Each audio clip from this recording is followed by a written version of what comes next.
Okay, hi guys. Do I have to look at the camera or do I look at you? Look at the camera. Oh, do I?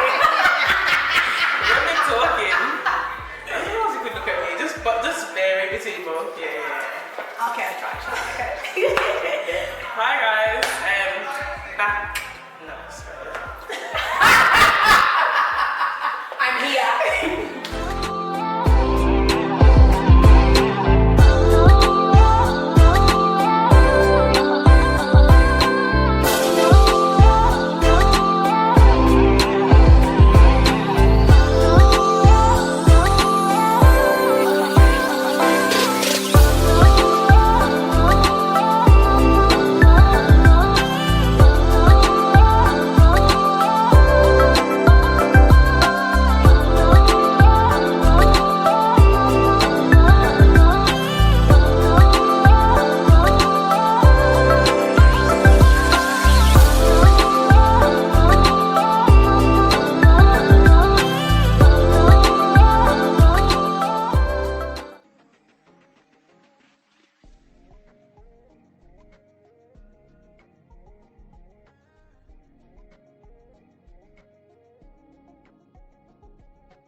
Hi guys, back again with another video from the Little Sister Society, and I have a special guest with me today.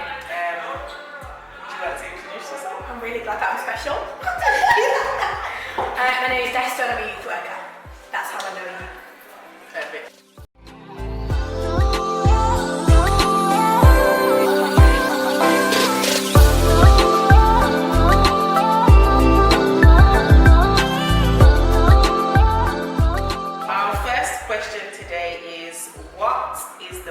Common issue that you hear about in youth work regarding young females? Ooh, such a hard question to answer because there's not really one kind of top subject. Probably the two things we hear the most are social media and the pressures that young women, you know, before it used to be magazines, now it's social media, and the pressures that young women face around body image and things like that. And then probably the other thing that it's not on the increase, but people are starting to learn more about young women's involvement in youth violence and criminal activity. So they're probably, for me at the moment, are the two sort of main concerns in regards to young women. Yeah, and I think that one's in terms of like the criminal activity side of things, that is kind of a new thing because I don't think you would think, it's not a new thing. It's not, this is the thing, you see, it's not new, it's always been in the background. Because, okay, so if you look at, young women carrying the weapons for their partners, making the phone calls, honey trapping men, all those kind of things have always been there. But then when you watch things like Top Boy, if you see like in the media, it's always the men at the front, it's always the men getting arrested or getting caught for things, it's always videos of boys or men fighting, you never really see the females there. Into more what the female because I realise that the females are in the background doing a lot of stuff. And I mean like Empire. There you go, alright! That's what I'm talking about. So the females are there, but obviously people are not kind of seeing it.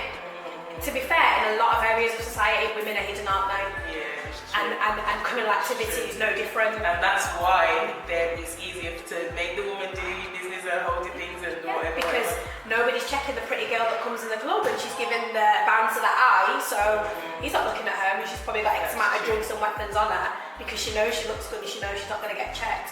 And that's what she does. You know what I mean? And obviously as well, it's not just about the women being involved in crime in that sense, it's also about them being exploited as well. You know what I mean? And that's obviously sexual exploitation. You know, people know about young women being involved in that, but I think that the criminal aspect, people are just starting to realise has been going on. It's true. It's true. Okay, so our next question is, what support do you feel is needed for young girls in today's society, whether it be at school, at home, or at other external agencies? Wow, that's such a big question. Lord. Obviously the biggie would be about support around increasing self-esteem and self-love and self-care, those kind of things, because I think if you have high self-esteem, you're less likely to get involved in some of the negative behaviours that some women get involved in. You're less likely to be influenced by social media in a negative way. And that's nothing new. When I was at school, we were talking about self-esteem and self-worth and that kind of thing. So I kind of feel like if that keeps on being pushed, if that agenda keeps on being, you know what I mean, talked about, and, you know, young women are encouraged to have confidence in themselves, that's kind of probably the best thing that anyone that's involved with young people can push forward. And that's everyone, that's parents, that's teachers, that's youth workers, that's the aunts, the uncles, the grandparents, anyone that's got a young woman in their life needs to push that through. It's not just a responsibility. People think that teachers need to do this and teachers need to do that. Teachers are a really, really difficult job. You know, they have to teach the curriculum and they've got 30 kids in a class. Self-esteem, self-worth, self-care, all those kind of things probably take a back seat and it's not their fault. So I don't think that they could really. It's physically impossible to implement all of those things while you're trying to do the education. Maths, English, science, Spanish, French, German, thinking about it, all those things. And if you've got a class of 35, how are you actually then? And you probably have only got that class for what, 45 minutes to an hour? It might take you 10 minutes to settle them down and do the register. You've still not got a lot of time left. Do you know what I mean? So really and truly, can we expect teachers to do that? It's a lot of pressure on them. That's actually mad because I didn't even think of it like that. I mean, there's been a lot that I've heard about, oh, school's rubbish, oh, is school even doing anything for our children? Realistically, the school cannot even provide for the young people emotionally because they're trying to do everything educationally, but then they're still getting the wrath of whatever. That's crazy. So the schools are dealing with a lot, they've got a lot of pressure. So as far as I'm concerned, you know that saying, I know it's cheesy, but it takes a village to raise a child. All of us have to come together and offer that support to young people, and you can't just expect teachers to do it because it's not. And also as well, actually, this is not a disrespect to teachers, is that what they're trained to do? No, it's not. No, it's not. They're actually trained to educate our children. Doing there you go. Learning to do the school curriculum. Exactly. Yeah, it's true. You know what I mean? So yeah, it's not all down to them. Yeah, definitely true. Our next question is, what points or important information do you give to young people that come to you as an influencer in their lives? Wow. These questions are hard. It's coming up more than it sounded when I was writing it. Oh my god, okay. So the support that we can offer each other person depends on the individual and what they need. So I can't necessarily give a kind of prescribed, this is what we give to all young people. It depends on what needs they present to us. But one of the things that, funny enough, I've just had a conversation with a young person and he was like, oh, you're going to be really mad with me when I tell you. And I said, actually, no, I'm not. Because you've come to me, you're about to tell me something, probably negative, but I'm really glad that you've come to me and you've got the confidence and you know, you've got the faith in me as a supporter of you to come to me and tell me, you know what, something's gone wrong and I need your help. So I think probably the biggest thing that, or the most important thing that I can say to young people is my door is always open. Come to me no matter what. Doesn't matter what it is. Remember one of my young people, a young girl, was pregnant. And she came and told me she was pregnant. And I was really calm. And she said, did you hear what I said? And I said, I heard you. And she was waiting for me to explode. And I was just like, you're about to have new life, so I'm not gonna go mad. I said, I'm not gonna lie to you though, I'm disappointed in you because I expected you to do things differently. But it doesn't help to be cussing and shouting and going on with myself. So I was just like, you know what, this is a situation now, what are we gonna do about it? So yeah, I think it's really important to always let young people know my door's always open because a lot of the time they can't turn to parents, and that's not parents' fault because it's about that fear of when I tell my parent, okay, what's gonna happen? Sometimes as well, parents aren't always available, and again, that's not their fault. They're working, they're in a household, they're cooking, they're cleaning, doing X amount of things, and sometimes it's not an opening to say, all right, come and talk to me, tell me what's going on in your life. Also, if you look at things culturally, you know, as a black kid, you can't just go and start talking to your mum, oh yeah, I met this boy and I like him and I want to do this with him, and you know what I mean? So for us as black and minority ethnics, we know that what our parents were like, and parents now are still the same, like, don't be bringing none of that to me. Do you get what I mean? Yeah. And if you haven't got a teacher at school you can go to, then who do you turn to? And sometimes it is that youth worker. Yeah. So for me, it's just about, you know what, no matter what's going on, you can come to me and we can sort it out, we can deal with it. That's probably the most important thing. There are 101 other things, but that's probably the most important thing. Yeah. Okay, so our next question is, what do you, I think you semi kind of answered this. What do you think is needed in the community to give knowledge to both the young people and parents? So yeah. I think parents need, and as difficult it is, I think parents need to be more available to their children. Yeah. And more open to and understanding that the world that their children are growing up in is different from the world that they grew up in. 100%. And I couldn't go to my mum about anything. What I say to young people now is I don't want to go out in the street and hear something about you that you could have told me. Yeah? And that would make me more angry than whatever it is that you're going to say. So like I said previously, having an open dialogue. So what I say to a lot of my friends that are parents, and what I say to parents that come and see me and ask me for advice, keep an open dialogue with your child. Because secrets are dangerous. They are so, so dangerous. You're not hearing about things until your child's 6 months pregnant and all that kind of stuff. Do you get what I mean? If you have an open dialogue with your child, then you know what's going on in their lives. Well then, you know what, I feel like what the stigma around that is we're not friends. Too pally, and I think to some degree that's my mindset is, oh, if you're tallying in your parents and everything, I'm not saying you're sitting down with your mum and saying, yeah, I met this boy in this Chris and I'm going to do this to him, I'm going to do that with him. I'm not saying like that at all, but more like, okay, oh mum, there's a boy I like. Yeah. Open dialogue. Yeah. So you don't have to give it the full 100 like you would a friend. But still, a parent needs to make themselves available to their children. But also as well, they've got to think about how you're reacting to certain things. Yeah. Because a lot of the time children don't go to their parents because of the fear of how they're going to react. Yeah. So. And then I think that's the thin line between the pally and boom, you're gonna explode, you're gonna die kind of thing. It's a difficult one, but I suppose it just depends on the relationship that you have with your child. And also making that relationship known, or making the situation known, like, okay, so if you disclose this to me, then I'm not going to react this way, or I'm going to react that way. It's like what I said about the young person that told me she was pregnant. She knew I was disappointed. She was vexed. I said, I'm disappointed in you. But me cussing and going on, she's already pregnant, so what's it going to do? The only thing I could say in that time is I'm disappointed in you, because I expected her to do things differently. But she knew that she still had my love and my support. Do you get what I mean? And that's the thing. So to know, actually, as much as I'm not your parent, as a worker that's worked with me for a number of years, I had an expectation for the life that, you know, that you could have had. Do you get what I mean? And that's the kind of thing when the disappointment comes in. But then also recognising this is the situation we're in now, so how do we deal with it? And I think when you get angry and cussing you going on, it doesn't really help, because at that time she just needed my support, not my cussing and going on. You know what I mean? So, yeah.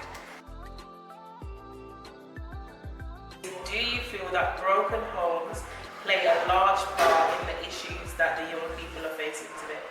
I think it has some part to play, but I think one thing to say is that not all single parent family homes are broken, because I think there's some homes where there's two parents and their homes are broken as well, definitely. I think it's really difficult for single parent families because the pressure is on that one person, particularly if there's not a dad in the picture. So some single parent families, there's still a dad providing emotional and financial support. So in those situations it can work and the child has got the support of two parents.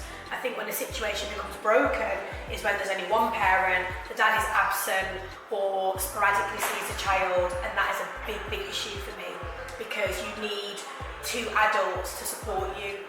I grew up in a single parent home, and it's difficult when you've only got that one adult to turn to, there's nobody else to turn to. You kind of need the balance of two different. You find yourself seeking other places. places. And that's when it becomes dangerous as well.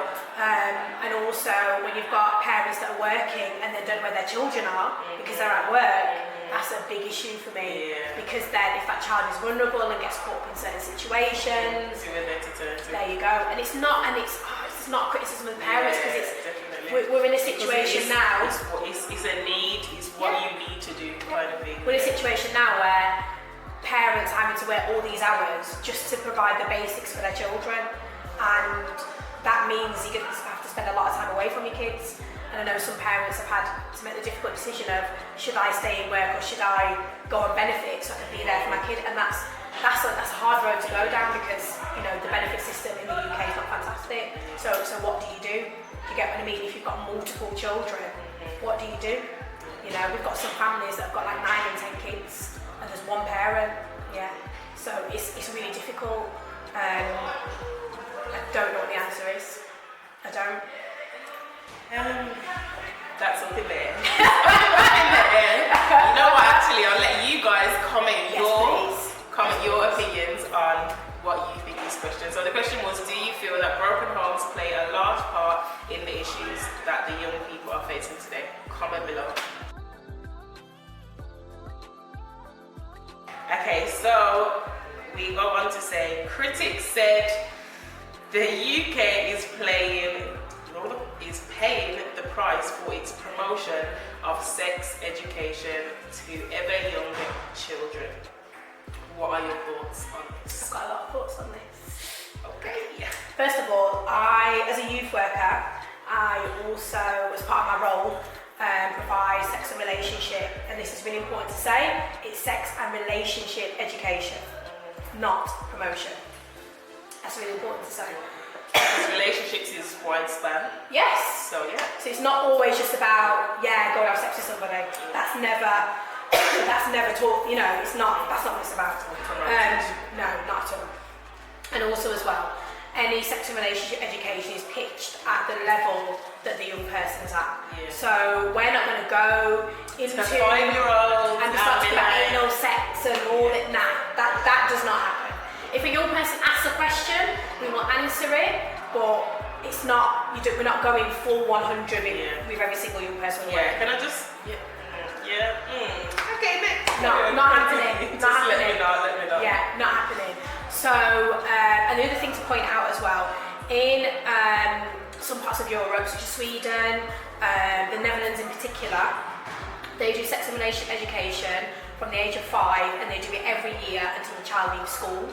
And each year, obviously, they upgrade the information based on the age of the young person.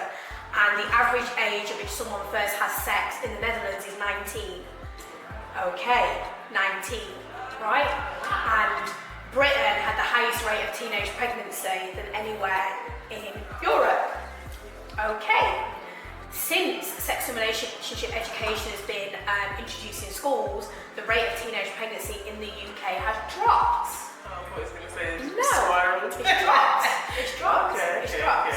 Yeah. Now, obviously, stats can be read in lots of different ways. I think it's just about talking about these things and not throwing it at them or throwing too much of it at them. You don't. That's a really dangerous thing to do. If you think about it, that's already being thrown at them from every angle.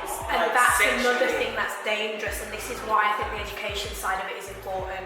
Because I don't have children, but if I did have children, I would want them to get the education from a qualified professional and not from flipping Instagram and YouTube, right? And this is the thing that parents don't realise, that their children are accessing this information. I once went on Instagram, and when you put the search bit in and there's all different categories and you can see all videos, there was like gay porn. I've never looked at porn on my phone, so why am I searching on Instagram and I'm seeing these videos and there's like gay porn? So the reason I'm making that point is that the young people now have immediate access to a lot of information without then having the education. So to me, it's about having the education. Thank you. This is the thing, and I don't want children should be educating other children, because that happens. Happened when I was at school. Probably happened when you was at school. Yeah, and that is one thing that I said. It's like, okay, so the young people don't have anyone higher to go to, and all their friends are their counsellors. Like they're all, okay, so this happened. Da, da, da, da.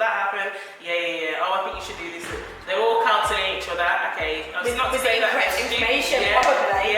And that's my concern as well. So, I mean, obviously, kids now will probably Google things and find out information that way, and there's certain websites they can access and all the rest of it that will give the correct information. But for me, I think having an adult, qualified professional adult to talk to, who kind of understands these things, makes more sense than just not having the information. And just to make it very clear, like the young people I'm currently working with, none of them are sexually active. I'm not having conversations with any of them about sex. We have conversations about relationships. We have conversations about, is there a boy you like, is there a girl you like, that kind of thing. I ask them what they know, so I know kind of what levels they're at and what's going on. And at the moment with the current group I'm working with, there's no need for me to go in and even be talking about contraception because they're not there yet. They haven't even got girlfriends or boyfriends yet. They like a girl, they like a boy, and it hasn't even gone further than that. So, you know, it's a myth that people are throwing sex at kids. That's not happening at all. Not happening at all. And I really believe that people need to just get this promotion word out of their head, because another part of the work that we do is, it's not exactly encouraging abstinence, but just saying to young people that there's no rush, take your time. Yes, you might like that boy, yes, you might like that girl, but just take your time. Because I think parents are probably scared of having those conversations with their children, but there are children that their hormones are aging. And it's because it's something that's happening all around them, and no word about their friends are probably doing those things, and their friends are probably thinking about doing those things. Just because your child isn't, it doesn't mean that someone's not in their left ear telling them this, that. And I've still heard some young people, not the current group I'm working with, but some young people talking about certain aspects of sex that are incorrect. They've got the incorrect information, and that is a real worry for me.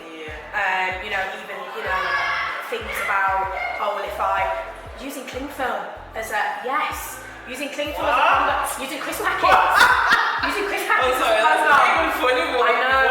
I know. Oh my gosh. I think up in the air, plastic bag, but cling film and crisp packets. What in the world? Okay. I know. So for me, that is more dangerous than giving them the knowledge, because it's about giving them that knowledge so they can make an informed decision. So when they are ready, then say, you know what, I am going to have sex with this person. I've got someone I can go to get the correct information and advice. That's what it's about. It's not about promoting anything. No one is promoting kids to go and have sex. Okay, so our last question is, what advice would you give to young girls in today's society around everything that we spoke about?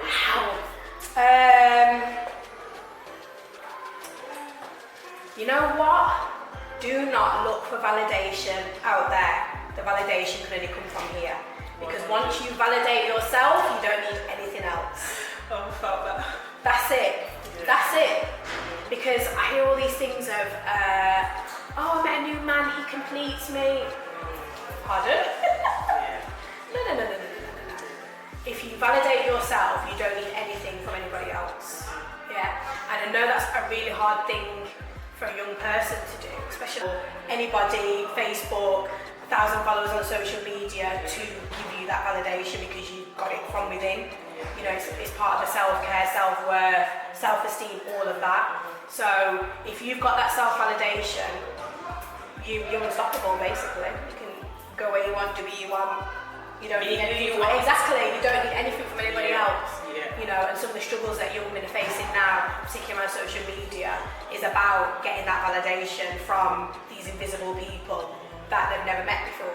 So if you get it from yourself, you don't need that from outside. So that's what I would say is the most important thing. Self-validation. But yes, that wraps up our video today. I want to thank my lovely guest again. Thank you so much for being on the channel today. The Little Sister Society thanks you. Please like, comment and subscribe on this video. If you have any issues with anything that was said, or if you want to raise anything that challenge anything, please leave us a comment below or send us a private message. Share. Check out Instagram as well. Everything will be linked below. And that is it. That's for today's videos. Please stay posted for our next video will be up shortly.